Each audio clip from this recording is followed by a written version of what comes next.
Hello everyone welcome to the channel. ਇਸ video 'ਚ ਆਪਾਂ ਗੱਲ ਕਰਾਂਗੇ ਮੋਨੇਰਾ ਕਿੰਗਡਮ ਦੇ ਅੰਦਰ ਆਉਂਦੇ ਬੈਕਟੀਰੀਆ ਕੈਟਾਗਰੀ ਬਾਰੇ। ਹੁਣ ਇਹ ਜਿਹੜੇ ਬੈਕਟੀਰੀਆ ਹੈ ਸਾਡੇ ਲਈ ਯੂਜ਼ਫੁਲ ਕਿੱਦਾਂ ਔਰ ਹਾਰਮਫੁਲ ਕਿੱਦਾਂ ਹੈਗੇ ਆ, ਇਹਦੇ ਬਾਰੇ ਆਪਾਂ ਇਸ ਵੀਡੀਓ ਦੇ ਵਿੱਚ ਗੱਲ ਕਰਾਂਗੇ ਔਰ ਡਿਟੇਲ 'ਚ ਸਟੱਡੀ ਕਰਾਂਗੇ। ਔਰ ਕਾਫੀ ਸਾਰੀਆਂ ਡਿਸੀਜ਼ਿਜ਼ ਹੈਗੀਆਂ ਜੋ ਇਹਨਾਂ ਦੇ ਇਸ ਵੀਡੀਓ ਦੇ ਵਿੱਚ ਦੱਸੀਆਂ ਹੋਈਆਂ। ਸੋ ਸਟਾਰਟ ਕਰਦੇ ਹਾਂ। ਸਭ ਤੋਂ ਪਹਿਲੇ ਹੈ ਇੰਪੋਰਟੈਂਸ ਆਫ ਬੈਕਟੀਰੀਆ, ਮਤਲਬ ਇਹਦੇ ਫਾਇਦੇ ਕੀ ਆ, ਪਹਿਲਾਂ ਆਪਾਂ ਉਹਦੇ ਬਾਰੇ ਗੱਲ ਕਰਦੇ ਹਾਂ। ਐਗਰੀਕਲਚਰ ਦੇ ਵਿੱਚ ਕੀ ਰੋਲ ਹੈਗਾ ਬੈਕਟੀਰੀਆ ਦਾ।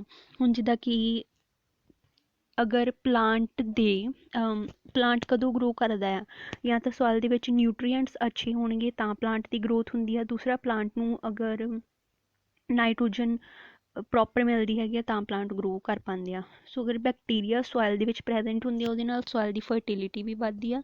ਦੂਸਰਾ, ਜਿੱਦਾਂ ਕਿ ਲੈਗਿਊਮੀਨਸ ਪਲਾਂਟ ਦੇ ਵਿੱਚ ਪ੍ਰੈਜੈਂਟ ਹੁੰਦੇ ਐਨਾਬੀਨਾ, ਨੋਸਟੋਕ, ਐਜ਼ੋਟੋਬੈਕਟਰ ਬੈਕਟੀਰੀਆ ਨਾ ਪ੍ਰੈਜੈਂਟ ਹੁੰਦੇ ਆ। ਉਹ ਨਾਈਟ੍ਰੋਜਨ ਫਿਕਸੇਸ਼ਨ ਕਰਕੇ ਪਲਾਂਟਸ ਨੂੰ ਜਿਹੜੀ ਨਾਈਟਰਾਈਟਸ ਚਾਹੀਦੀ ਹੁੰਦੀ ਆ, ਪਹਿਲੇ ਨਾਈਟ੍ਰੋਜਨ ਨੂੰ ਕਨਵਰਟ ਕਰਕੇ ਨਾਈਟ੍ਰੇਟ ਔਰ ਨਾਈਟਰਾਈਟ 'ਚ ਚੇਂਜ ਕਰਦੇ ਆ। ਪਲਾਂਟ ਉਹਨਾਂ ਨੂੰ ਯੂਜ਼ ਕਰ ਪਾਉਂਦੇ ਆ ਔਰ ਗਰੋ ਕਰ ਪਾਉਂਦੇ ਹੈਗੇ ਆ। ਐਜ਼ੋਟੋਬੈਕਟਰ ਹੋ ਗਿਆ, ਕਲੋਸਟ੍ਰੀਡੀਅਮ ਬੈਕਟੀਰੀਆ ਹੋ ਗਿਆ, ਨਾਈਟ੍ਰੋਜਨ ਨੂੰ ਕੀ ਕਰਦੇ ਆ, ਫਿਕਸ ਕਰਨ ਦਾ ਕੰਮ ਕਰਦੇ ਹੈਗੇ ਆ। ਉਹਨੂੰ ਨਾਈਟ੍ਰੋਜਨਸ ਸਬਸਟੈਂਸ ਜਿੱਦਾਂ ਕਿ ਨਾਈਟ੍ਰੇਟ ਜਾਂ ਨਾਈਟਰਾਈਟ 'ਚ ਕਨਵਰਟ ਕਰਦੇ ਆ। ਉਹਦੇ ਨਾਲ ਪਹਿਲਾਂ ਕੀ ਹੁੰਦਾ, ਸੋਇਲ ਦੀ ਫਰਟੀਲਿਟੀ ਵੱਧਦੀ ਆ। ਸੋਇਲ ਅੱਛੀ ਹੋਏਗੀ ਤੇ ਪਲਾਂਟਸ ਉਹਦੀ ਅੱਛੇ ਗਰੋ ਕਰਨਗੇ। ਦੂਸਰਾ ਹੈ ਕਿ ਰਾਈਜ਼ੋਬੀਅਮ ਬੈਕਟੀਰੀਆ ਜਿਹੜਾ ਆ ਉਹ ਹੁਣ ਐਟਮੋਸਫੀਰਿਕ ਨਾਈਟ੍ਰੋਜਨ ਨੂੰ ਫਿਕਸ ਕਰਨ ਦੇ ਲਈ ਕੀ ਕਰਦਾ ਹੈ, ਸਿੰਬਾਇਓਟਿਕ ਐਸੋਸੀਏਸ਼ਨ ਕਰਦਾ। ਜਿੱਦਾਂ ਲੀਕਨਸ ਹੋ ਗਏ ਜਾਂ ਮਾਈਕੋਰਡੀਆ ਹੋ ਗਏ ਨਾ, ਉਹ ਫੰਕਸ਼ਨ ਕਰਦੇ। ਸੇਮ ਉੱਦਾਂ ਹੀ ਜਿਹੜੇ ਬੈਕਟੀਰੀਆ ਹੈਗੇ ਆ ਇਹ ਪਲਾਂਟ ਦੀਆਂ ਰੂਟਸ ਦੇ ਵਿੱਚ ਪ੍ਰੈਜੈਂਟ ਹੁੰਦੇ ਆ, ਰੂਟਸ ਦੇ ਨਾਲ ਪ੍ਰੈਜੈਂਟ ਹੁੰਦੇ ਆ। ਉੱਥੇ ਇਹ ਮਤਲਬ ਪਲਾਂਟਸ ਨੂੰ ਜਿਹੜੇ ਨਿਊਟਰੀਐਂਟਸ ਚਾਹੀਦੇ ਹੁੰਦੇ ਆ ਉਹ ਉਹਨਾਂ ਨੂੰ ਪ੍ਰੋਵਾਈਡ ਕਰਾਉਂਦੇ ਆ। ਫਿਰ ਪਲਾਂਟ ਫੋਟੋਸਿੰਥੇਸਿਸ ਕਾਜ਼ ਕਰਕੇ ਜਿਹੜਾ ਫੂਡ ਪ੍ਰੀਪੇਅਰ ਕਰਦੇ ਆ ਉਹ ਫੂਡ ਇਹਨਾਂ ਨੂੰ ਮਿਲਦਾ ਹੈਗਾ ਆ। ਫੂਡ ਤੋਂ ਇਹਨਾਂ ਨੂੰ ਨਿਊਟ੍ਰੀਸ਼ਨ ਮਿਲਦੀ। ਸੋ ਇਹਨਾਂ ਨੂੰ ਵੀ ਫਾਇਦਾ ਔਰ ਪਲਾਂਟਸ ਨੂੰ ਵੀ ਫਾਇਦਾ। ਇਸ ਕਰਕੇ ਕੀ ਕਰਦੇ, ਸਿੰਬਾਇਓਟਿਕ ਐਸੋਸੀਏਸ਼ਨ ਕਰ ਲੈਂਦੇ, ਮਤਲਬ ਉਹਨਾਂ ਨੂੰ ਮਿਲ ਕੇ ਫੰਕਸ਼ਨ ਕਰਦੇ ਆ।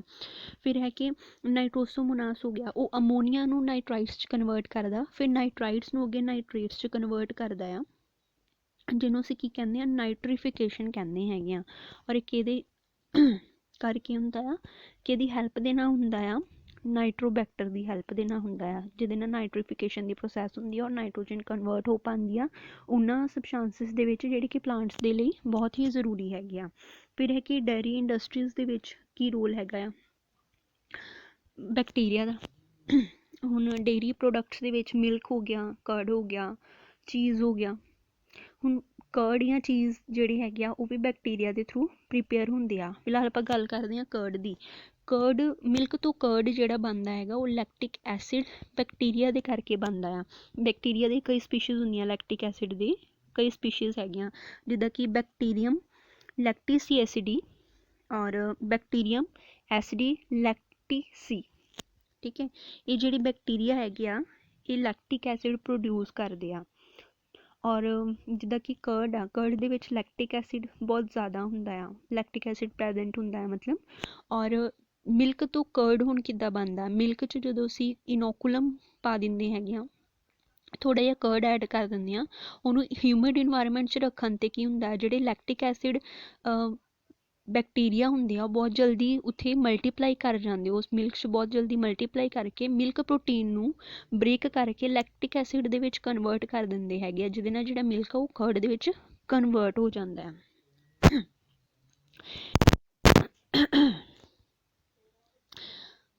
ਫਿਰ ਹੈ ਕਈ ਇੰਡਸਟਰੀਜ਼ ਦੇ ਵਿੱਚ ਜਿਹੜਾ ਮਿਲਕ ਬੈਕਟੀਰੀਆ ਹੈ ਉਹ ਯੂਜ਼ ਹੁੰਦੇ ਆ। ਹੁਣ ਜਿੱਦਾਂ ਵਿਨੀਗਰ ਇੰਡਸਟਰੀ ਹੈਗੀ ਆ, ਉਹਦੇ ਵਿੱਚ ਐਸਿਡਿਕ ਐਸਿਡ ਬਣਾਉਣ ਦੇ ਲਈ ਵੀ ਐਸੀਟੋਬੈਕਟਰ ਐਸਿਟੀ ਜਿਹੜਾ ਹੈ ਉਹ ਕੰਮ ਆਉਂਦਾ ਬੈਕਟੀਰੀਆ। ਉਹ ਸ਼ੂਗਰ ਨੂੰ ਕਨਵਰਟ ਕਰ ਦਿੰਦਾ ਐਸਿਟਿਕ ਐਸਿਡ 'ਚ। ਠੀਕ ਹੈ, ਐਸਿਟਿਕ ਐਸਿਡ ਕੀ ਹੁੰਦਾ, CH3COOH ਹੈ ਨਾ, ਐਸਿਟਿਕ ਐਸਿਡ ਜਿਹੜਾ ਹੈਗਾ ਇਹ ਪ੍ਰੀਪੇਅਰ ਕਰਦਾ ਹੈ। ਫਿਰ ਹੈ ਜਿਹੜਾ ਬਿਊਟਾਈਲ ਅਲਕੋਹਲ ਤੇ ਐਸੀਟੋਨ ਹੈ, ਇਹ ਕਿਹਨਾਂ ਤੋਂ ਬਣਦੇ ਆ, ਕਲੋਸਟ੍ਰੀਡੀਅਮ ਐਸੀਟੋਬਿਊਟ੍ਰਿਕਮ ਇਸ ਬੈਕਟੀਰੀਆ ਦੇ ਥਰੂ ਪ੍ਰੀਪੇਅਰ ਹੁੰਦਾ ਬਿਊਟਾਈਲ ਅਲਕੋਹਲ ਔਰ ਐਸੀਟੋਨ ਜਿਹੜਾ ਹੈ। ਫਿਰ ਹੈ ਜਿਹੜੀ ਜੂਟ ਹੁੰਦੀ ਆ ਜਾਂ ਫਲੈਕਸ ਵਗੈਰਾ ਹੁੰਦੇ ਆ, ਇਹ ਪਲਾਂਟਸ ਤੋਂ ਮਿਲਦੇ ਆ। ਪਲਾਂਟਸ ਦੇ ਜਿਹੜੇ ਫਾਈਬਰਸ ਹੁੰਦੇ ਆ ਉਹਨਾਂ ਨੂੰ ਸੈਪਰੇਟ ਕਰਕੇ ਉਹਨਾਂ ਤੋਂ ਜੂਟ ਲਈ ਜਾਂਦੀ, ਓਬਟੇਨ ਕੀਤੀ ਜਾਂਦੀ ਆ। ਹੁਣ ਇਹ ਵੀ ਇੱਕ ਬੈਕਟੀਰੀਆ ਦੇ ਥਰੂ ਹੁੰਦਾ ਆ, ਜੂਟ ਵਗੈਰਾ ਬਣਦੀ ਜਿਹੜੀ ਆ। ਇਹ ਹੈ ਕਲੋਸਟ੍ਰੀਡੀਅਮ ਬਿਊਟ੍ਰਿਕਮ ਬੈਕਟੀਰੀਆ ਦੇ ਥਰੂ। ਨੈਕਸਟ ਹੈ, ਹੁਣ ਦੇਖੋ ਜਿਹੜਾ ਇਹ 'ਤੇ ਆਪਾਂ ਕੀਤਾ ਕਿ ਬਿਊਟਾਈਲ ਅਲਕੋਹਲ ਔਰ ਐਸੀਟੋਨ ਜਿਹੜਾ ਹੈਗਾ ਆ, ਇਹ ਬਣਦਾ ਹੈਗਾ ਕਲੋਸਟ੍ਰੀਡੀਅਮ ਐਸੀਟੋਬਿਊਟ੍ਰਿਕਮ। ਇਹ ਐਸੀਟੋਬਿਊਟ੍ਰਿਕਮ ਆ, ਬਟ ਇਹ ਕੀ ਆ, ਕਲੋਸਟ੍ਰੀਡੀਅਮ ਬਿਊਟ੍ਰਿਕਮ। ਇਹ ਅਲੱਗ ਆ, ਜੂਟ ਪ੍ਰੀਪੇਅਰ ਕਰਨ ਵਾਲਾ ਬੈਕਟੀਰੀਆ ਅਲੱਗ ਆ, ਇਹ ਐਸੀਟੋਬਿਊਟ੍ਰਿਕਮ ਜਿਹੜਾ ਆ ਇਹ ਅਲੱਗ ਬੈਕਟੀਰੀਆ ਹੈਗਾ ਆ, ਠੀਕ ਹੈ। ਔਰ ਇਹਨਾਂ ਦੀ ਫੰਕਸ਼ਨਿੰਗ ਵੀ ਅਲੱਗ ਅਲੱਗ ਹੈਗੀ ਆ। ਫਿਰ ਹੈ ਕਿ ਇਹ ਟੋਬੈਕੋ ਦੀਆਂ ਜਿਹੜੀਆਂ ਲੀਵਸ ਆ ਉਹਨਾਂ ਦੀ ਫਲੇਵਰਿੰਗ ਦੇ ਵਿੱਚ, ਮਤਲਬ ਟੋਬੈਕੋ ਲੀਵਸ ਦੀ ਫਲੇਵਰਿੰਗ ਹੁੰਦੀ ਆ, ਫਲੇਵਰ ਆਉਂਦਾ ਉਹਨਾਂ ਦੇ ਵਿੱਚ, ਉਹ ਕਿਹਦੀ ਵਜ੍ਹਾ ਨਾਲ ਆਉਂਦਾ, ਬੈਕਟੀਰੀਅਮ ਮੈਗਾਥੀਰੀਅਮ, ਇਸ ਬੈਕਟੀਰੀਆ ਦੇ ਕਰਕੇ। ਫਿਰ ਨੈਕਸਟ ਹੈ ਕਿ ਟੀ ਲੀਵਸ ਜਿਹੜੀਆਂ ਹੈਗੀਆਂ ਉਹਨਾਂ ਦੀ ਕਿਉਰਿੰਗ ਕਿੱਦਾਂ ਕੀਤੀ ਜਾਂਦੀ ਆ, ਮਾਈਕੋਕੋਕਸ ਕੌਂਡੀਸਨਸ ਸੀਵੇਜ ਮੈਟੀਰੀਅਲ ਹੁੰਦਾ ਆ, ਉਹਦੀ ਆਕਸੀਡੇਸ਼ਨ ਕਾਜ਼ ਕਰਨ ਦੇ ਵਿੱਚ ਵੀ ਬੈਕਟੀਰੀਆ ਔਰ ਐਲਗੀ ਦਾ ਕਾਫੀ ਰੋਲ ਹੁੰਦਾ ਆ। ਨੈਕਸਟ ਹੈ ਹਿਊਮਨ ਬੀਇੰਗ ਦੇ ਲਈ ਬੈਕਟੀਰੀਆ ਦਾ ਕੀ ਰੋਲ ਹੈਗਾ ਆ। Role of bacteria in the human being. So ਸਾਡੇ ਬੋਡੀ ਦੇ ਵਿੱਚ ਵੀ ਬੈਕਟੀਰੀਆਜ਼ ਪ੍ਰੈਜੈਂਟ ਹੁੰਦੇ ਆ, ਔਰ ਇਹਨਾਂ ਬੈਕਟੀਰੀਆ ਦੀ ਫੰਕਸ਼ਨਿੰਗ ਕਰਕੇ ਹੀ ਸਾਡੀ ਬੋਡੀ ਦੀਆਂ ਐਕਟੀਵਿਟੀਜ਼ ਜਿਹੜੀਆਂ ਉਹ ਹੋ ਪਾਉਂਦੀਆਂ। ਜਿੱਦਾਂ ਖਾਣਾ ਡਾਈਜੈਸਟ ਹੁੰਦਾ ਹੈਗਾ, ਉਹਦੇ ਵਿੱਚ ਵੀ ਬੈਕਟੀਰੀਆ ਫੰਕਸ਼ਨ ਕਰਦੇ ਆ ਇੰਟੈਸਟਾਈਨ ਦੇ ਵਿੱਚ, ਹੈ ਨਾ। ਸੋ ਡਾਈਜੈਸ਼ਨ ਪ੍ਰੋਸੈਸਿਸ ਦੇ ਵਿੱਚ ਬੈਕਟੀਰੀਆ ਦਾ ਬਹੁਤ ਹੀ ਇੰਪੋਰਟੈਂਟ ਰੋਲ ਹੁੰਦਾ ਫੂਡ ਦੀ ਡਾਈਜੈਸ਼ਨ ਦੇ ਵਿੱਚ, ਠੀਕ ਹੈ। ਫਿਰ ਹੈ ਕਿ ਐਂਟੀਬਾਇਓਟਿਕਸ ਦੇ ਤੌਰ 'ਤੇ ਅਸੀਂ ਬੈਕਟੀਰੀਆ ਨੂੰ ਯੂਜ਼ ਕਰਦੇ ਹਾਂ, ਜਿੱਦਾਂ ਕਿ ਪੈਨੀਸੀਲੀਅਮ ਹੋ ਗਈ, ਹੈ ਨਾ, ਉਹ ਵੀ ਇੱਕ ਐਂਟੀਬਾਇਓਟਿਕ ਆ, ਠੀਕ ਹੈ। ਉਹ ਵੀ ਜਿਹੜੀ ਹੈਗੀ ਆ ਸਾਡੇ ਲਈ ਕਾਫੀ ਯੂਜ਼ਫੁਲ ਹੈਗੀ ਹੈ। ਇਸ ਤੋਂ ਇਲਾਵਾ ਹੋਰ ਕਈ ਸਾਰੀਆਂ ਐਂਟੀਬਾਇਓਟਿਕਸ ਹੈਗੀਆਂ ਜਿਹੜੀਆਂ ਕਿ ਸਾਨੂੰ ਬੈਕਟੀਰੀਆ ਤੋਂ ਮਿਲਦੀਆਂ ਹੈਗੀਆਂ, ਔਰ ਇਹ ਥੋੜ੍ਹੀ ਜਿਹੀ ਅਮਾਊਂਟ ਦੇ ਵਿੱਚ ਵੀ ਕਾਫੀ ਅੱਛੀਆਂ ਸਾਬਿਤ ਹੁੰਦੀਆਂ ਆ, ਅੱਛਾ ਫੰਕਸ਼ਨ ਕਰਦੀਆਂ ਹੈਗੀਆਂ। ਔਰ ਜਿਹੜੇ ਹਾਰਮਫੁਲ ਬੈਕਟੀਰੀਆ ਉਹਨਾਂ ਦੀ ਗਰੋਥ ਨੂੰ ਰੋਕ ਦਿੰਦੀਆਂ ਆ, ਠੀਕ ਹੈ। ਐਂਟੀਬਾਇਓਟਿਕ ਵੀ ਕੀ ਹੈਗੀਆਂ, ਯੂਜ਼ਫੁਲ ਬੈਕਟੀਰੀਆ ਹੁੰਦੇ ਆ ਜਿਹੜੇ ਕਿ ਹਾਰਮਫੁਲ ਬੈਕਟੀਰੀਆ ਨੂੰ ਰੋਕਣ ਦਾ ਕੰਮ ਕਰਦੇ ਆ, ਖ਼ਤਮ ਕਰਨ ਦਾ ਕੰਮ ਕਰਦੇ ਆ। ਹੁਣ ਕਿਹੜੇ ਕਿਹੜੇ ਬੈਕਟੀਰੀਆ ਤੋਂ ਕਿਹੜੀ ਕਿਹੜੀ ਐਂਟੀਬਾਇਓਟਿਕ ਮਿਲਦੀ ਆ ਉਹ ਕਰਦੇ ਆ।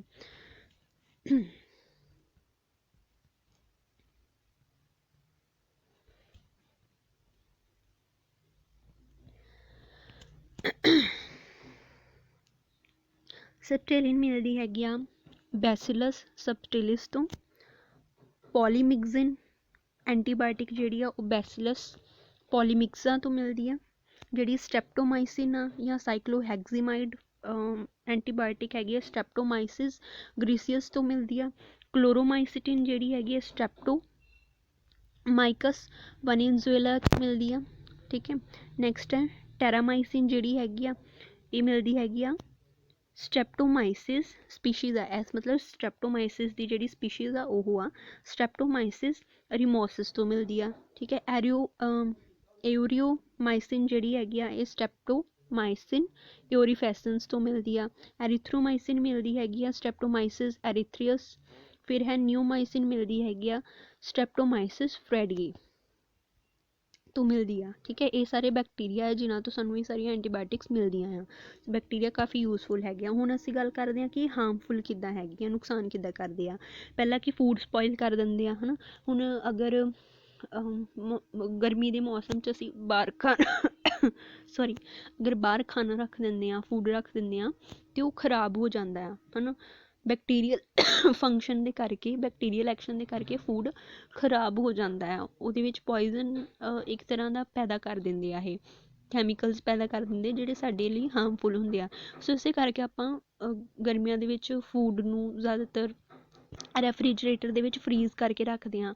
ਹੁਣ ਇਹਦੀ ਜਿਹੜੀ ਫਿਸ਼ਿਜ਼ ਜਾਂ ਮੀਟ ਵਗੈਰਾ ਹੁੰਦਾ ਉਹਨੂੰ ਪ੍ਰੀਜ਼ਰਵ ਕੀਤਾ ਜਾਂਦਾ ਆ ਤਾਂ ਕਿ ਉਹ ਸਪੋਇਲ ਨਾ ਹੋ ਜਾਏ ਬੈਕਟੀਰੀਅਲ ਐਕਸ਼ਨ ਕਰਕੇ। ਸੋ ਫੂਡ ਦੀ ਸਪੋਇਲੇਜ ਫਾਈਟਿਕ ਬੈਕਟੀਰੀਆ ਹੈਗੇ ਆ ਉਹ ਵੈਜੀਟੇਬਲਸ, ਫਰੂਟਸ, ਮੀਟ, ਬ੍ਰੈਡ ਜਾਂ ਮਿਲਕ ਨੂੰ ਖ਼ਰਾਬ ਕਰ ਦਿੰਦੇ ਆ, ਦੁੱਧ ਖ਼ਰਾਬ ਹੋ ਜਾਂਦਾ ਨਾ, ਜੈਲੀਸ ਜਾਂ ਪਿਕਲ, ਅਚਾਰ ਖ਼ਰਾਬ ਹੋ ਜਾਂਦਾ ਹੈ। ਸੋ ਬੈਕਟੀਰੀਆ ਦੀ ਫੰਕਸ਼ਨਿੰਗ ਕਰਕੇ ਹੁੰਦਾ, ਹਾਰਮਫੁਲ ਬੈਕਟੀਰੀਆ ਦੀ ਫੰਕਸ਼ਨਿੰਗ ਕਰਕੇ। ਫਿਰ ਹੈ ਪੈਨੀਸਿਲਿਨ ਜਿਹੜੀ ਹੈਗੀ ਐਂਟੀਬਾਇਓਟਿਕ, ਉਹਨੂੰ ਵੀ ਡਿਸਟਰਕਟ ਕਰਨ ਵਾਲਾ ਇੱਕ ਬੈਕਟੀਰੀਆ ਹੁੰਦਾ, ਉਹਦਾ ਨਾਮ ਹੈ ਬੈਸਿਲਸ ਬ੍ਰੇਵਿਸ।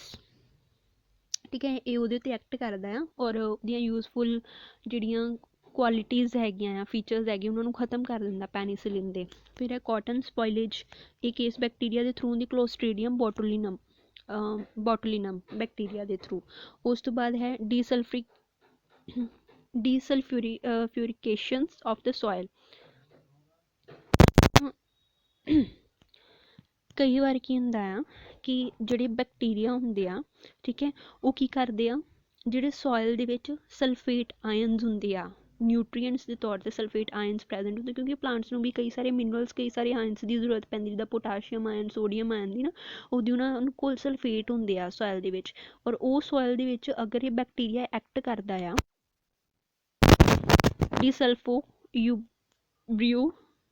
ਡੀਸਲਫੀਕੇਂਟਸ, ਇਹ ਬੈਕਟੀਰੀਆ ਅਗਰ ਫੰਕਸ਼ਨ ਕਰਦਾ ਤਾਂ ਉਹ ਸਲਫੇਟ ਆਇਨਸ ਨੂੰ ਹਾਈਡਰੋਜਨ ਸਲਫਾਈਡ 'ਚ ਕਨਵਰਟ ਕਰ ਦਿੰਦਾ ਆ, ਜਿਹੜੇ ਕਿ ਹਾਰਮਫੁਲ ਹੁੰਦੇ ਆ। ਠੀਕ ਹੈ, ਸੋ ਇਹ ਵੀ ਇਹਦੀ ਹਾਰਮਫੁਲ ਐਕਟੀਵਿਟੀ ਹੈ। ਉਸ ਤੋਂ ਬਾਅਦ ਹੈ ਕਿ ਸੋਇਲ ਦੀ ਫਰਟੀਲਿਟੀ ਵੀ ਬੈਕਟੀਰੀਅਲ ਐਕਸ਼ਨ ਕਰਕੇ ਕਈ ਵਾਰ ਘੱਟ ਜਾਂਦੀ ਹੈਗੀ, ਹਾਰਮਫੁਲ ਬੈਕਟੀਰੀਆ ਦੇ ਕਰਕੇ। ਹੁਣ ਜਿੱਦਾਂ ਆਪਾਂ ਪੜ੍ਹਿਆ ਕਿ ਨਾਈਟ੍ਰੀਫਿਕੇਸ਼ਨ ਹੁੰਦੀ ਤਾਂ ਪਲਾਂਟਸ ਨੂੰ ਜਿਹੜੀ ਨਾਈਟਰਾਈਟਸ ਮਿਲਦੇ ਆ ਤਾਂ ਪਲਾਂਟ ਗਰੋ ਕਰ ਪਾਉਂਦੇ ਉਹਦੇ ਨਾਲ। ਹੁਣ ਇੱਦਾਂ ਹੀ ਡੀਨਾਈਟ੍ਰੀਫਾਈਂਗ ਬੈਕਟੀਰੀਆ ਵੀ ਹੁੰਦੇ ਆ, ਜਿਹੜੇ ਨਾਈਟ੍ਰੇਟਸ ਵਗੈਰਾ ਬਣੇ ਹੁੰਦੇ ਆ ਉਹਨੂੰ ਡੈਮੇਜ ਕਰ ਦਿੰਦੇ ਹੈਗੇ ਆ।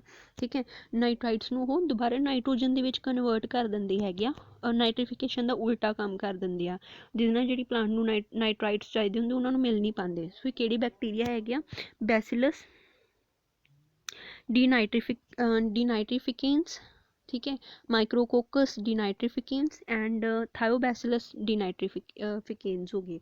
ਇਹ ਬੈਕਟੀਰੀਆ ਜਿਹੜੇ ਆ ਇਹ ਡੀਨਾਈਟ੍ਰੀਫਿਕੇਸ਼ਨ ਕਰਨ ਦਾ ਕੰਮ ਕਰਦੇ ਆ, ਮਤਲਬ ਜਿਹੜੇ ਨਾਈਟਰਾਈਟਸ ਹੈਗੇ ਆ, ਜਿਹੜੇ ਨਾਈਟ੍ਰੇਟਸ ਜਾਂ ਨਾਈਟਰਾਈਟਸ ਆ, ਉਹਨਾਂ ਨੂੰ ਫਿਰ ਦੁਬਾਰਾ ਨਾਈਟ੍ਰੋਜਨ 'ਚ ਕਨਵਰਟ ਕਰ ਦਿੰਦੇ ਹੈਗੇ ਆ।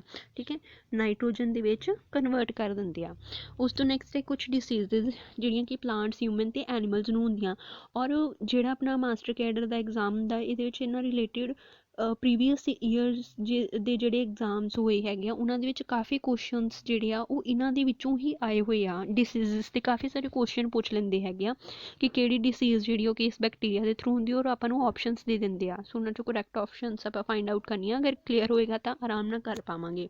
ਸੋ ਕਰਦੇ ਹਾਂ ਕਿ ਨੇਮ ਆਫ ਡਿਸੀਜ਼ਜ਼ ਔਰ ਕੌਜ਼ਲ ਔਰਗੈਨਿਜ਼ਮਸ ਕਿਹੜੇ ਆ, ਕਿ ਇਹਦੇ ਕਰਕੇ ਕੀ ਹੁੰਦੀਆਂ। ਪਹਿਲੇ ਤਾਂ ਇਹਨਾਂ ਨੇ ਦੱਸਿਆ ਕਿ ਹਿਊਮਨ ਬੀਇੰਗ ਦੇ ਵਿੱਚ ਕਿਹੜੀ ਪ੍ਰੋਬਲਮ ਕਿਸ ਬੈਕਟੀਰੀਆ ਦੇ ਕਰਕੇ ਹੁੰਦੀ ਆ। ਹੁਣ ਨਿਮੋਨੀਆ ਆ, ਲੰਗਸ ਦੀ ਡਿਸੀਜ਼ ਹੁੰਦੀ ਆ, ਲੰਗਸ ਇਨਫੈਕਟ ਹੁੰਦੇ ਇਹਦੇ ਵਿੱਚ, ਇਹ ਕਿਹਦੇ ਥਰੂ ਹੁੰਦੀ ਹੈਗੀ, ਡਿਪਲੋਕੋਕਸ ਨਿਮੋਨੀਆ ਹੀ ਬੈਕਟੀਰੀਆ ਦੇ ਕਰਕੇ ਲੰਗਸ ਦੀ ਜਿਹੜੇ ਐਲਵੇਓਲਾਈ ਪਾਰਟ ਹੁੰਦਾ ਉਹਨੂੰ ਡੈਮੇਜ ਕਰ ਦਿੰਦੇ ਆ। ਠੀਕ ਹੈ, ਬੱਚਿਆਂ 'ਚ ਪਾਈ ਜਾਂਦੀ, ਉਹਦੇ ਤਾਂ ਹਰ ਇੱਕ ਏਜ ਦੇ ਵਿੱਚ ਪ੍ਰੋਬਲਮ ਹੋ ਸਕਦੀ ਆ। ਨੈਕਸਟ ਹੈ ਟਾਈਫਾਇਡ ਜਿਹੜੀ ਹੈਗੀ ਆ, ਇਹ ਟਾਈਫਾਇਡ ਇਹ ਤਾਂ ਕਾਮਨ ਆਪਾਂ ਸੁਣਦੇ ਹੀ ਹੈਗੇ ਆ ਨਾ, ਟਾਈਫਾਇਡ ਇਹ ਹੁੰਦੀ ਸਾਲਮੋਨੇਲਾ ਟਾਈਫੀ ਬੈਕਟੀਰੀਆ ਦੇ ਥਰੂ। ਕੋਲਰਾ ਜਿਹੜਾ ਹੈਗਾ ਇਹ ਵਿਬਰੀਓ ਕੌਲਰੇ ਦੇ ਥਰੂ ਹੁੰਦਾ ਆ। ਫਿਰ ਆ ਪਲੇਗ ਜਿਹੜੀ ਹੈਗੀ ਆ, ਪਲੇਗ ਬਹੁਤ ਹੀ ਖਤਰਨਾਕ ਆ। ਔਰ ਪਿਛਲੇ ਕੁਛ ਮਤਲਬ ਜਿੱਦਾਂ 19 ਦੀ ਗੱਲ ਕਰੀਏ, ਜਿੱਦਾਂ ਹੁਣ 2020 ਹੈਗਾ ਜਾਂ 2019 ਸੀਗਾ, ਇਹਦੇ ਵਿੱਚ ਕਰੋਨਾ ਜਿੱਦਾਂ ਕਾਫੀ ਖਤਰਨਾਕ ਸਾਬਿਤ ਹੋਇਆ ਸਾਰਿਆਂ ਲਈ, ਉੱਦਾਂ ਹੀ ਪਲੇਗ ਫੈਲੀ ਹੋਈ ਸੀ, ਡਿਜ਼ਾਸਟਰ ਦੇ ਤੌਰ 'ਤੇ ਫੈਲੀ ਹੋਈ ਸੀਗੀ ਇੱਕ। ਠੀਕ ਹੈ, ਔਰ ਇਹਦੇ ਨਾਲ ਬਹੁਤ ਸਾਰੇ ਲੋਕ ਮਰੇ ਸੀਗੇ। ਪਲੇਗ ਜਿਹੜੀ ਹੈਗੀ ਆ ਇਹ ਹੁੰਦੀ ਹੈਗੀ ਆ ਪਾਸਟੋਰੇਲਾ ਪੈਸਟਿਸ ਦੇ ਕਰਕੇ। ਫਿਰ ਹੈ ਮੈਨੇਂਜਾਈਟਿਸ ਹੁਣ ਜਿਹੜੀ ਹੈਗੀ ਆ, ਜਿੱਦਾਂ ਹੁਣ ਬ੍ਰੇਨ ਦੀਆਂ ਲੇਅਰਸ ਹੁੰਦੀਆਂ ਨਾ, ਬ੍ਰੇਨ ਦੀਆਂ 3 ਲੇਅਰਸ ਹੁੰਦੀਆਂ ਆ, ਆਰਕੀਨੋਇਡ, ਡਿਊਰਾ ਮੈਟਰ, ਪਾਈ ਮੈਟਰ। ਠੀਕ ਹੈ, 3 ਲੇਅਰਸ ਹੁੰਦੀਆਂ ਬ੍ਰੇਨ ਦੀਆਂ ਅੰਦਰ। ਹੁਣ ਇਹਨਾਂ ਨੂੰ ਅਸੀਂ ਮੈਨਿੰਜਿਸ ਕਹਿ ਦਿੰਦੇ ਹਾਂ। ਅਗਰ ਇਹਨਾਂ ਲੇਅਰਸ ਦੇ ਵਿੱਚ ਇਨਫਲਾਮੇਸ਼ਨ ਹੋ ਜਾਏ, ਹੈ ਨਾ, ਸਵੈਲਿੰਗ ਵਗੈਰਾ ਹੋ ਜਾਏ, ਇਨਫਲਾਮੇਸ਼ਨ ਹੋ ਜਾਏ, ਅਸੀਂ ਉਹਨੂੰ ਬੋਲ ਦਿੰਦੇ ਹਾਂ ਮੈਨਿੰਜਾਈਟਿਸ। ਸੋ ਇਹ ਜਿਹੜੀ ਮੈਨਿੰਜਾਈਟਿਸ ਹੈਗੀ ਬੈਕਟੀਰੀਆ ਦੇ ਥਰੂ ਹੁੰਦੀ ਆ। ਬੈਕਟੀਰੀਆ ਦਾ ਨਾਮ ਹੈ ਨਾਈਜੇਰੀਆ ਮੈਨਿੰਜਾਈਟਿਡਿਸ। ਨੈਕਸਟ ਹੈ ਗੋਨੋਰੀਆ ਇੱਕ ਐਸਟੀਡੀ, ਸੈਕਸ਼ੂਅਲੀ ਟਰਾਂਸਮਿਟਡ ਡਿਸੀਜ਼ ਆ, ਜਿਹੜੀ ਇੱਕ ਪਾਰਟਨਰ ਤੋਂ ਦੂਸਰੇ ਪਾਰਟਨਰ ਨੂੰ ਹੋ ਸਕਦੀ ਆ। ਸੋ ਕਿਹਦੇ ਕਰਕੇ ਹੁੰਦੀ ਆ, ਨਾਈਜੀਰੀਆ ਗਨੋਰੀਆਈ ਬੈਕਟੀਰੀਆ ਦੇ ਕਰਕੇ ਹੁੰਦੀ ਆ। ਜਿੱਦਾਂ ਹੁਣ ਕਿ ਡਿਸੀਜ਼ਸ ਦੀ ਆਪਾਂ ਗੱਲ ਕਰ ਰਹੇ ਹਾਂ, ਇਹ ਜਸਟ ਬੈਕਟੀਰੀਅਲ ਡਿਸੀਜ਼ਸ ਦੱਸੀਆਂ ਹੋਈਆਂ। ਇਸ ਤੋਂ ਇਲਾਵਾ ਕਈ ਸਾਰੀਆਂ ਡਿਸੀਜ਼ਸ ਇੱਦਾਂ ਦੀਆਂ ਹੁੰਦੀਆਂ ਜਿਹੜੀਆਂ ਵਾਇਰਲ ਡਿਸੀਜ਼ਸ ਆ ਜਾਂ ਪ੍ਰੋਟੋਜ਼ੋਨਸ ਡਿਸੀਜ਼ ਆ। ਜਿੱਦਾਂ ਆਪਾਂ ਕਾਮਨ ਕੋਲਡ ਦੀ ਗੱਲ ਕਰ ਲਈਏ ਜਾਂ ਫਲੂ ਦੀ ਗੱਲ ਕਰ ਲਈਏ, ਵਾਇਰਸ ਕਰਕੇ ਹੁੰਦੇ, ਬੈਕਟੀਰੀਆ ਦੇ ਕਰਕੇ ਨਹੀਂ ਹੁੰਦੇ ਹੈਗੇ। ਸੋ ਜਦੋਂ ਵੀ ਬੈਕਟੀਰੀਅਲ ਡਿਸੀਜ਼ ਹੁੰਦੀ ਤਾਂ ਐਂਟੀਬਾਇਓਟਿਕ ਦਿੱਤੀਆਂ ਜਾਂਦੀਆਂ, ਐਂਟੀਬੈਕਟੀਰੀਅਲ ਡਰੱਗ ਦਿੱਤੀਆਂ ਜਾਂਦੀਆਂ। ਜਦੋਂ ਕੋਈ ਵਾਇਰਲ ਡਿਸੀਜ਼ ਹੁੰਦੀ ਤਾਂ ਐਂਟੀਵਾਇਰਲ ਡਰੱਗ ਦਿੱਤੀ ਜਾਂਦੀ ਆ। ਠੀਕ ਹੈ। ਸੋ ਸਾਈਫਿਲਿਸ ਜਿਹੜੀ ਹੈਗੀ ਆ, ਸਿਫਲਿਸ ਆਪਾਂ ਇਹਨੂੰ ਕਹਿ ਸਕਦੇ ਹਾਂ। ਸਿਫਲਿਸ ਹੁੰਦੀ ਹੈਗੀ ਆ ਟ੍ਰਿਪੈਨੋਸੋਮਾ ਪੈਲੇਡੀਅਮ ਦੇ ਕਰਕੇ। ਠੀਕ ਹੈ। ਇਹ ਵੀ ਐਸਟੀਡੀ ਆ, ਸੈਕਸ਼ੂਅਲੀ ਟਰਾਂਸਮਿਟਡ ਡਿਸੀਜ਼ ਆ। ਫਿਰ ਡਾਇਰੀਆ, ਡਾਇਰੀਆ ਹੁੰਦਾ ਹੈਗਾ ਬੈਸਿਲਸ ਕੋਲਾਈ ਦੇ ਕਰਕੇ। ਫਿਰ ਹੈ ਗੈਸਟ੍ਰੋਐਂਟਰੀਟਸ, ਇਹ ਐਸਕਰੀਚੀਆ ਕੋਲਾਈ। ਈ ਕੋਲਾਈ, ਇਹ ਜਿਹੜੀ ਹੈ ਸਪੀਸ਼ੀਜ਼ ਆ, ਐਸਕਰੀਚੀਆ ਸਪੀਸ਼ੀਜ਼ ਹੈ। ਈ ਕੋਲਾਈ ਮਤਲਬ ਐਸਕਰੀਚੀਆ ਕੋਲਾਈ ਬੈਕਟੀਰੀਆ ਦੇ ਕਰਕੇ ਹੁੰਦੀ ਆ। ਨੈਕਸਟ ਹੈ ਡਿਪਥੇਰੀਆ। ਜਿਹੜੇ ਡਿਪਥੇਰੀਆ ਹੈ, ਹੁਣ ਡਿਪਥੇਰੀਆ ਹੁੰਦਾ ਹੈਗਾ ਆ ਕੌਰਨੀ ਬੈਕਟੀਰੀਅਮ ਡਿਪਥੇਰੀਆਈ ਦੇ ਕਰਕੇ। ਟਿਊਬਰਕਲੋਸਿਸ ਜਿਹਨੂੰ ਅਸੀਂ ਕਾਮਨਲੀ ਕੀ ਬੋਲਦੇ ਹਾਂ, ਟੀਬੀ, ਹੈ ਨਾ। ਟਿਊਬਰਕਲੋਸਿਸ, ਟੀਬੀ ਲੰਗਸ ਦੀ ਜ਼ਿਆਦਾਤਰ ਇਹ ਡਿਸੀਜ਼ ਹੁੰਦੀ ਆ। ਅਦਰਵਾਈਜ਼ ਬੋਨਸ ਨੂੰ ਵੀ ਹੋ ਸਕਦੀ ਆ ਟੀਬੀ, ਬੋਨਸ ਦੀ ਵੀ ਹੋ ਸਕਦੀ ਆ, ਬਟ ਜ਼ਿਆਦਾਤਰ ਅਸੀਂ ਸੁਣਦੇ ਹੈਗੇ ਹਾਂ ਕਿ ਲੰਗਸ ਦੀ ਟੀਬੀ ਹੀ ਹੁੰਦੀ ਆ। ਠੀਕ ਹੈ। ਇਹ ਕਿਹਦੇ ਕਰਕੇ ਹੁੰਦੀ ਆ, ਮਾਈਕੋਬੈਕਟੀਰੀਅਮ ਟਿਊਬਰਕਲੋਸਿਸ ਦੇ ਕਰਕੇ। ਗੈਂਗਰੀਨ ਹੁੰਦੀ ਹੈਗੀ ਆ ਕਲੋਸਟ੍ਰੀਡੀਅਮ ਪਰਫਰੀਜਨਸ ਦੇ ਕਰਕੇ। ਜੌਂਡਿਸ ਜਿਹੜਾ ਹੈਗਾ, ਪੀਲੀਆ ਜਿਹਨੂੰ ਕਹਿ ਦਿੰਦੇ ਹੈਗੇ ਆ, ਬਹੁਤ ਆਮ ਸੁਣਨ ਨੂੰ ਮਿਲਦਾ ਪੀਲੀਆ, ਹੈ ਨਾ। ਸੋ ਜੌਂਡਿਸ ਜਿਹੜੀ ਹੈਗੀ ਆ, ਇਹ ਹੁੰਦੀ ਆ ਲੈਪਟੋਸਪੀਰਾ ਇਕਟੈਰੋ ਹੈਮਰੇਜ। ਠੀਕ ਹੈ। ਇਸ ਬੈਕਟੀਰੀਆ ਦੇ ਕਰਕੇ ਹੁੰਦੀ। ਕਾਮਨਲੀ ਅਸੀਂ ਕੀ ਸੁਣਦੇ ਹੈਗੇ ਕਿ ਜਿਹੜੀ ਜੌਂਡਿਸ ਆ ਉਹ ਕਦੋਂ ਹੁੰਦਾ ਹੈ, ਜਦੋਂ ਲਿਵਰ ਦੇ ਵਿੱਚ ਬਾਈਲ ਪਿਗਮੈਂਟ ਜਿੱਦਾਂ ਬਿਲਰੂਬਿਨ ਜਾਂ ਬਿਲਵਰਡਿਨ ਹੁੰਦਾ ਨਾ, ਜਦੋਂ ਉਹ ਵਧ ਜਾਂਦਾ ਹੈ ਤਾਂ ਉਦੋਂ ਇਹ ਉਹਦੀ ਕਰਕੇ ਪ੍ਰੋਬਲਮ ਹੁੰਦੀ ਆ। ਬਟ ਨਾਲ ਨਾਲ ਇਹ ਬੈਕਟੀਰੀਆ ਵੀ ਕਿਤੇ ਨਾ ਕਿਤੇ ਹਾਰਮ ਕਰਦਾ ਹੈਗਾ ਆ, ਜੌਂਡਿਸ ਕਾਜ਼ ਕਰਨ 'ਚ ਮਤਲਬ ਕੰਮ ਕਰਦਾ, ਆਪਣਾ ਰੋਲ ਦਿੰਦਾ ਆ। ਵੂਪਿੰਗ ਕਫ ਜਿਹੜੀ ਹੁੰਦੀ ਆ, ਇਹ ਹੁੰਦੀ ਹੈਗੀ ਆ ਹੀਮੋਫਿਲਸ ਪਰਟਿਊਸਿਸ ਜਾਂ ਬੋਡੀਟੇਲਾ ਪਰਟਿਊਸਿਸ। ਇਹਨਾਂ ਬੈਕਟੀਰੀਆ ਦੇ ਕਰਕੇ ਹੋ ਸਕਦੀ ਹੈ। ਟੈਟਨੀ ਜਿਹੜੀ ਹੈਗੀ ਹੈ, ਟੈਟਨਸ ਜਿਹੜੀ ਆ, ਇਹਨੂੰ ਲੌਕ ਜੌ ਡਿਸੀਜ਼ ਵੀ ਅਸੀਂ ਕਹਿ ਦਿੰਦੇ ਹੈਗੇ ਆ। ਇਹ ਹੁੰਦੀ ਹੈਗੀ ਆ ਲੌਕ ਜੌ ਡਿਸੀਜ਼ ਜਿਹੜੀ ਹੈ। ਟੈਟਨਸ ਹੁੰਦੀ ਹੈਗੀ ਕਲੋਸਟ੍ਰੀਡੀਅਮ ਟੈਟਨੀ ਨਾਮ ਦੇ ਬੈਕਟੀਰੀਆ ਨਾਲ। ਬੈਕਟੀਰੀਅਲ ਡੈਸੈਂਟਰੀ ਹੁੰਦੀ ਆ ਸ਼ਿਗੇਲਾ ਡੈਸੈਂਟਰੀਆਈ ਜਾਂ ਡੈਸੈਂਟਰੀ ਸਿੱਧਾ ਕਹਿ ਸਕਦੇ ਹਾਂ। ਲੈਪਰੋਸੀ ਕੋਡ ਜਿਹੜਾ ਹੁੰਦਾ ਆ, ਹੈ ਨਾ, ਪੰਜਾਬੀ 'ਚ ਆਪਾਂ ਉਹਨੂੰ ਕੋਡ ਕਹਿ ਦਿੰਦੇ ਹਾਂ। ਸੋ ਲੈਪਰੋਸੀ ਜਿਹੜੀ ਹੈਗੀ ਆ ਮਾਈਕੋਬੈਕਟੀਰੀਅਮ ਲੈਪਰੇ ਦੇ ਕਰਕੇ ਹੁੰਦੀ ਹੈਗੀ ਆ। ਠੀਕ ਹੈ। ਹੁਣ ਤਾਂ ਕਾਫੀ ਇਲਾਜ ਹੈਗਾ, ਬਟ ਪਹਿਲੇ ਇਹ ਜਿਹੜੀਆਂ ਡਿਸੀਜ਼ਿਸ ਸੀਗੀਆਂ ਇਹ ਮਤਲਬ ਐਪੀਡੈਮਿਕ ਦੀ ਤਰ੍ਹਾਂ ਹੀ ਇਹ ਫੈਲ ਜਾਂਦੀਆਂ ਹੁੰਦੀਆਂ ਸੀਗੀਆਂ, ਔਰ ਇਹਨਾਂ ਦਾ ਇਲਾਜ ਵੀ ਨਹੀਂ ਸੀ ਉਸ ਟਾਈਮ 'ਤੇ। ਫਿਰ ਹੈ ਐਨੀਮਲਸ ਦੇ ਵਿੱਚ ਹੋਣ ਵਾਲੀਆਂ ਡਿਸੀਜ਼ਿਸ ਕਿਹੜੀਆਂ ਕਿਹੜੀਆਂ ਹੈਗੀਆਂ। ਐਂਥਰੈਕਸ, ਐਂਥਰੈਕਸ ਹੁੰਦੀ ਹੈਗੀ ਆ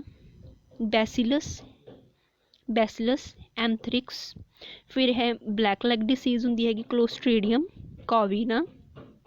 ਠੀਕ ਹੈ। ਉਸ ਤੋਂ ਬਾਅਦ ਹੈਗੀ ਪਲਾਂਟਸ ਵਿੱਚ ਹੋਣ ਵਾਲੀ ਡਿਸੀਜ਼। ਇਹਦੇ ਵਿੱਚੋਂ ਵੀ ਬੋਟਨੀ ਦੇ ਵਿੱਚ 1-2 ਕੁਐਸਚਨਸ ਤਾਂ ਆ ਹੀ ਜਾਂਦੇ, ਹਰ ਸਾਲ ਆਉਂਦਾ ਇਹਦੇ ਵਿੱਚੋਂ ਕੁਐਸਚਨ ਕਿ ਪਲਾਂਟਸ ਦੇ ਵਿੱਚ ਕਿਹੜੀ ਮਤਲਬ ਡਿਸੀਜ਼ ਕਿਸ ਬੈਕਟੀਰੀਆ ਦੇ ਨਾਲ ਹੁੰਦੀ ਹੈਗੀ ਆ। ਸੌਫਟ ਰੋਟ ਆਫ ਪੋਟੈਟੋਜ਼ ਜਿਹੜੇ ਹੈਗੇ ਆ ਉਹ ਗਲਣੇ ਸ਼ੁਰੂ ਹੋ ਜਾਂਦੇ ਆ। ਕਿਹਨਾਂ ਦੇ ਕਰਕੇ ਹੁੰਦਾ ਆ, ਸਿਊਡੋਮੋਨਾਸ ਸੋਲੇਨੇਰੀਅਮ। ਉਸ ਤੋਂ ਬਾਅਦ ਹੈਗਾ ਆ ਸਿਟਰਸ ਕੈਂਸਰ ਹੋ ਜਾਂਦਾ ਆ ਪਲਾਂਟਸ ਨੂੰ, ਜ਼ੈਂਥੋਮੋਨਾਸ ਸਿਟਰੀ ਦੇ ਕਰਕੇ। ਪਰ ਹੁੰਦਾ ਬੈਕਟੀਰੀਅਲ ਬਲਾਈਟ ਆਫ ਪੈਡੀ, ਇਹ ਹੁੰਦੀ ਹੈਗੀ ਆ ਜ਼ੈਂਥੋਮੋਨਾਸ ਔਰਜ਼ੀ ਦੇ ਕਰਕੇ। ਤਿਉਂਦੂ ਡਿਸੀਜ਼ ਇਨ ਵੀਟ, ਕਣਕ ਜਿਹੜੀ ਹੁੰਦੀ ਆ, ਗੇਹੂੰ ਜਿਹੜੀ ਹੁੰਦੀ ਆ ਉਹ ਖਰਾਬ ਹੋ ਜਾਂਦੀ ਆ। ਕਿਹਦੇ ਕਰਕੇ ਹੁੰਦੀ ਆ, ਕੌਰਨੀ ਬੈਕਟੀਰੀਅਮ ਟ੍ਰਿਟੀਸੀ ਜਾਂ ਟ੍ਰਿਟੀ ਕੀ ਕਹਿ ਸਕਦੇ ਹਾਂ ਆਪਾਂ ਇਹਨੂੰ। ਫਿਰ ਹੈ ਕਿ ਪੋਟੈਟੋ ਵਿਟ, ਮਤਲਬ ਆਲੂ ਜਿਹੜੇ ਹੁੰਦੇ ਆ, ਪੋਟੈਟੋਜ਼ ਜਿਹੜੇ ਆਲੂ ਹੁੰਦੇ ਨਾ ਉਹ ਸੁੱਕ ਜਾਂਦੇ, ਡੈਵਲਪ ਹੀ ਨਹੀਂ ਹੋ ਪਾਉਂਦੇ, ਉਹ ਗਰੋ ਹੀ ਨਹੀਂ ਕਰ ਪਾਉਂਦੇ ਹੈਗੇ। ਕਿਹਦੇ ਕਰਕੇ ਹੁੰਦਾ, ਸਿਊਡੋਮੋਨਾਸ ਸੋਲੇਨੇਰੀਅਮ।